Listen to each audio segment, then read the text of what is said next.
Welcome back. South Africa's geopolitical stance continue to draw global attention as the country navigates its relations with key international players. From its non-aligned position in global conflicts to its diplomatic ties with BRICS nations and Western allies, Pretoria faces growing pressure to balance economic interests, political alliances and international expectations. For a further discussion on this, we are now joined by the MK Party Secretary General, Floyd Shivambu. A very good morning to you. Thank you so much for making time for us this morning.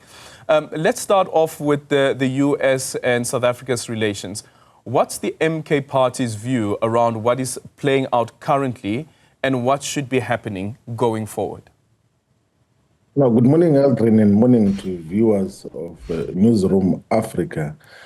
Look, our view broadly as Mkhonto sees it is that South Africa should intensify its relationships with the BRICS countries. It must not be too dependent on the erstwhile colonizers or countries that have got neo-colonial aspirations. The manner in which the United States of America relates with almost all countries in the world has got neo-colonial aspirations and content. So America, whenever they trade with whoever, they want to prescribe what policy positions and what direction that particular country should follow. So they utilize the instruments of aid and the instruments of trade as a manner to, and as a mechanism to bully those that they relate with. So to trade with the United States of America, of course, in the current conjuncture and period, it might be beneficial to certain economic role players, particularly those who export goods and products through the AGOA agreement, which the American government has with different African countries. But the manner in which such has been handled thus far is not sustainable. It's utilized as a bullying tactic. So if we were to listen to what the Deputy President or party leader in Parliament got to say in the State of Nation Address contributions, and on several occasions, is to say that let us intensify our relationships with BRICS countries, particularly Russia, China, India, Brazil, and now, of course, those that have got to join the BRICS bloc of the United Arab Emirates, the Islamic Republic of Iran, Ethiopia, Egypt. And if you were to look into just the economic significance of the BRICS plus bloc, its economic value is larger than the G7 countries all over the world, one, but two, in terms of the population and the market size, it's far much larger. So South Africa should purposefully pursue far much more sound relationship with the global south, because those with neo-colonial or colonial aspirations, they'll continue to abuse us and treat us as non-entities. They still want to maintain the colonial relationship that existed for many years, that they tell us what to do and everything else there. And the mischaracterization of South Africa's problems by Mr. Donald Trump is a deliberate effort. It's part of the colonial attitude of wanting to dictate as to what should happen to South Africa's foreign policy on Israel, on a variety of other questions as well. So basically, we need to intensify our relationships with the global south. We must not be too dependent on the colonial West, because their aspirations, their attitude, their approach has not shifted even when colonialism has formally or statutorily been abolished in the manner that it is. So there has to be a purposeful intervention and approach of intensifying and solidifying our relationships with the global south. That is the only sensible thing that we can get to do, because we cannot continue to live under a colonial cloak and under a colonial monitoring by the imperialist West that continues to undermine our prospects. It's not true that we completely need the United States of America for us to survive. The Federative Republic of Russia, or the Russian Federation, is surviving now, is thriving, like despite the West cutting all its economic relations with the Russian Federation, but it's able to thrive Many other countries in the world are able to thrive and sustain their economies without reliance on the West, which in almost all instances wants to dictate as to just what gets to happen. So Yep. that is basically how we view the manner in which the U.S. relations must be handled. We must not be begging. We must not be on our knees. We must not be treated like we're children. We must not have the colonial relationship that existed before. We can't be a generation now and forever and in the future that still is under some colonial monitoring by anyone in the world. Colonialism is dead and must be killed in the manner that it is. Of course, there's neo-colonialism, but we must not agree to be subjects of colonialism as a people. Yeah. Does the MK look at what's currently happening and the stance that is taken by the Trump administration as a precursor for possible intervention in the country?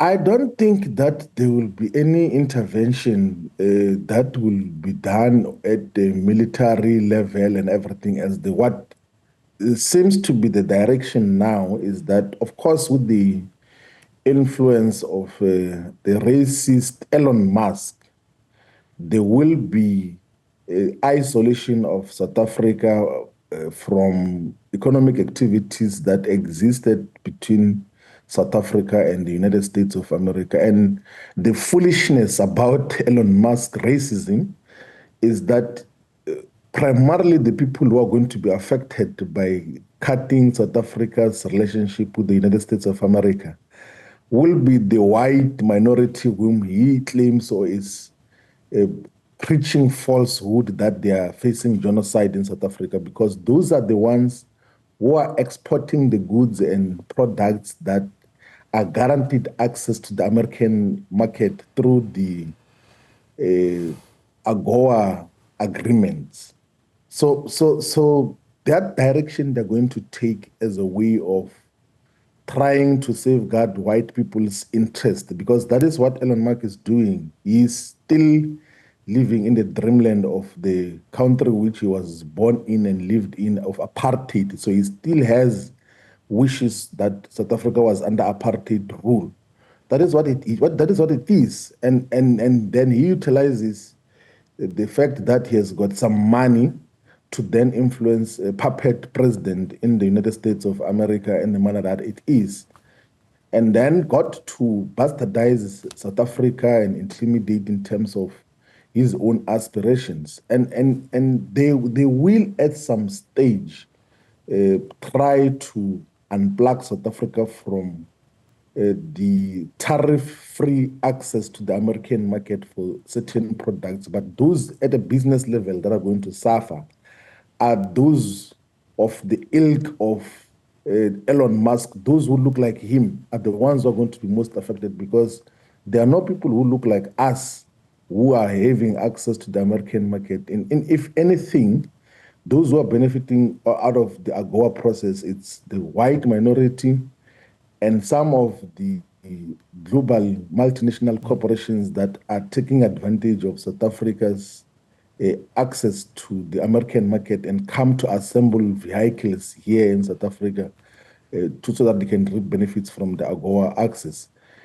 If we had a responsible government that knows its agenda and program, by now we should be having thorough engagements with China, with Russia, with India, with Brazil, with the United Arab Emirates, with the Islamic Republic of Iran, with the Federative Republic of Ethiopia, with the Republica Argentina, and all the countries that are part of the BRIC Plus group, to say that they are producers of goods and products in South Africa who need access to different markets. And this is the quantities that they have. Let's please look into how you can absorb those goods and products into our global and bilateral trade, so that we do not have any reliance with not have any reliance on the United States of America that treats us with disdain and disrespect, because to just mischaracterize the situation is just utter disrespect in diplomatic terms. To just mischaracterize that there's genocide and there's killing of people, it's absolute rubbish. which cannot be accepted. And South Africa must not act like we do need and are fully dependent on America for our sustenance and development. We are not. We can be able to establish different relationships. That is why the vision of President Jacob Zuma need to be really appreciated, because he foresaw this far much earlier when he got to join the group of countries which before he joined it used to be called BRIC and became BRICS because of South Africa's inclusion into a partnership that is much more sustainable as an alternative to the imperialist and neo-colonial world. Okay. So it's an option which South Africa has. Let's just have the political muscle and courage to then pursue different agenda and not be bullied by the West in a manner that it is. So we have to be bold, we need to be courageous and intensify our relationships with the global South and not be too dependent on the West. Does this then mean that Umkhonto we Sizwe party no longer sees Donald Trump as a beacon of hope and sovereignty, as you had said after his inauguration? Look, what you must be able to check two things. So the statement of Umkhonto we Sizwe dealt with two aspects in relation to Donald Trump. One, we commended the fact that he's going to end the war between Ukraine and Russia. And that is one aspect. And two, that he's going to end the West's bullying tactics in relation to the so-called green transitions of the global South, because the administrations that existed before him, particularly the Democrats' the administration in the United States of America, was irrationally and senselessly imposing the so-called green agenda into South Africa, of saying that please unplug electricity from the coal sources. That is why in many instances we're beginning to even have perennial problems of electricity. They were saying do not burn coal, do not use fossil fuels, sometimes with questionable scientific basis in the manner that it is. Then we knew that that imperialism which was being driven through the green agenda is going to end with the ascension of Mr. Trump into office. But two, we knew that the war between Ukraine and Russia, which had characteristics of a beginning of a world war, which had the potential to escalate into a world war, particularly with the involvement of the North Atlantic Treaty Organization, NATO.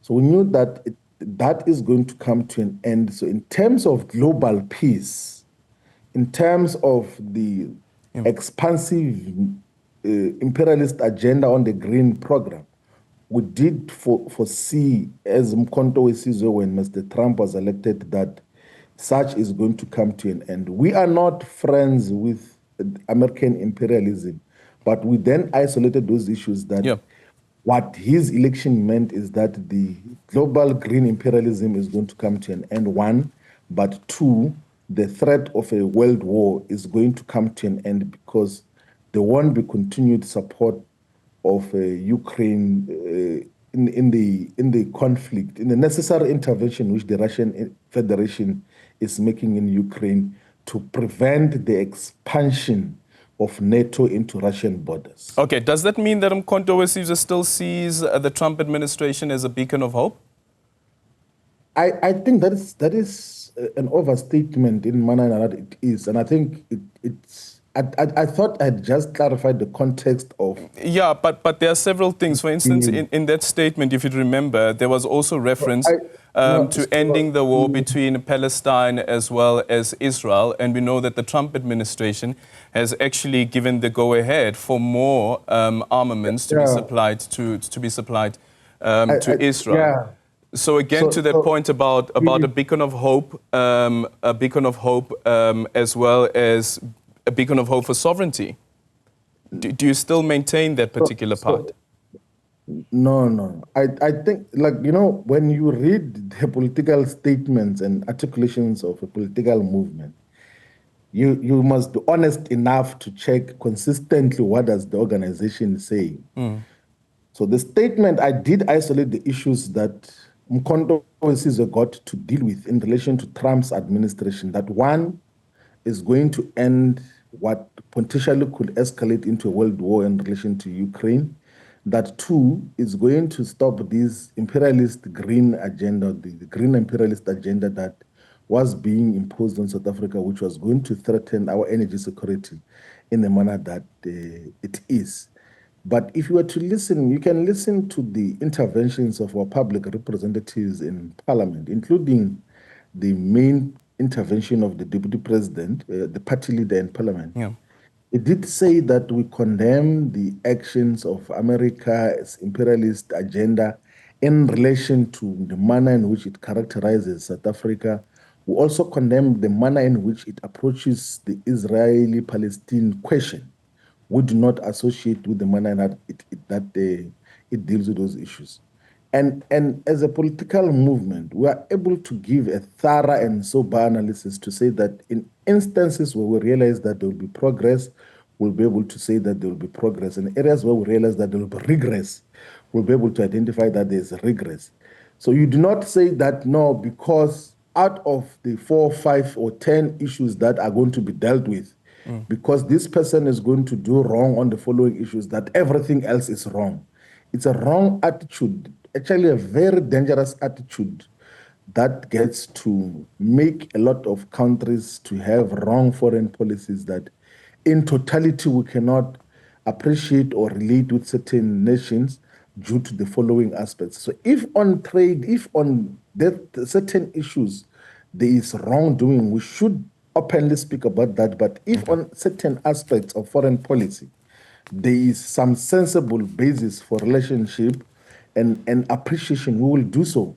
We knew and we know that if it had not been contained, if it was not going to be contained, the Ukraine-Russia conflict had potential of escalating into a world war, mostly because of the support of NATO and the pushback from Russia, which rationally and sensibly was going to be had to be aided by the friends of Russia in the world. So that is basically what we then got to appreciate in terms of those dynamics. It's not either or. It's not it's not some gangsterism that we are involved in terms of foreign policy. There are aspects that you appreciate and there are aspects that you then say this is wrong. And you must be able to clearly articulate all the issues that you do not appreciate.